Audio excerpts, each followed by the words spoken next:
Day 9 of the wipe for me went about exactly as I expected it to, for the most part. Slick, 7.62 MDR, visored helmet. Now what I didn't expect was what would go down in this next raid. See, we'd gotten ourselves a dorm's marked key, which at this point was not easy to come by. Nevertheless, we got one and we were going to use it. So let's talk about the marked room run I wasn't ready for.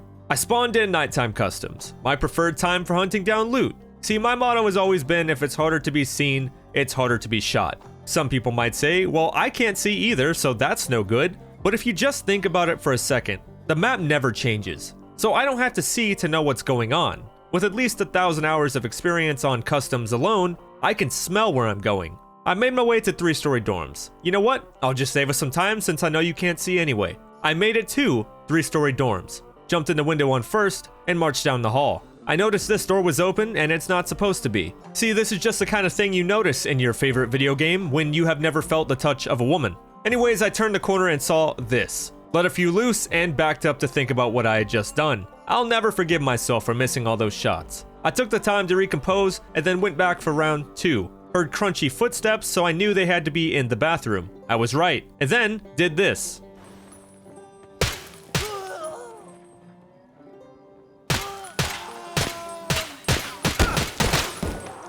Believe it or not, that guard did not die there. He did, however, develop a burning hatred against me and everything I stand for. So I healed up, heard some running that made me panic a little bit, and packed my mags. It was here that I devised a plan, a big brainer. I would jump out this window, go around the building, head straight up to 3rd floor on the outside staircase, and hit marked room before continuing this fight.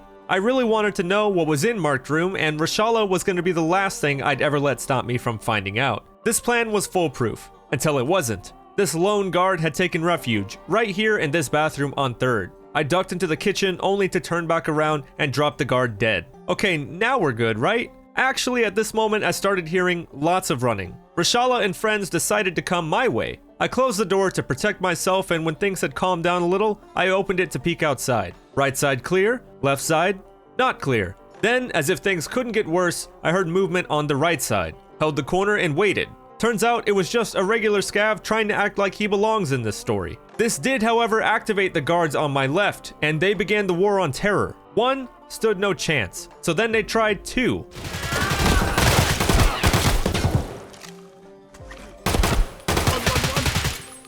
Two almost fucked me up. However, I'm a quick learner, and I learned real quick that bullets kill people. I had survived. Barely, but barely was just good enough for me. I healed up, accidentally jumped in place, then healed some more. It was here I realized just how thankful I was to have been wearing the armor that I was wearing. It was then that Rashala realized doors were just a social construct and chose to ignore them. Although I was a little shaken by what had just happened, I was the king of the castle now. Rashala and his guards were dead, and I was alive. So I did a little looting, jumped through a window, and made sure marked room was clear before opening it. Little did I know just what was waiting for me on the other side of that door. Really nothing all that great. It turns out the real prize here truly was the journey and not the destination. Well, both the journey and the destination can go fuck themselves. It was time to finish looting and then get out. I pretended to be a pack mule while I loaded my body with more weight than my little bones could handle. I ended up at about 69 kilos. I'm not gonna make a joke about that. I ran down the stairs safely and got to 1st floor. Found this young man with a bright future ahead of him and continued on my way. Having been too fat to bear, I took performance-enhancing drugs.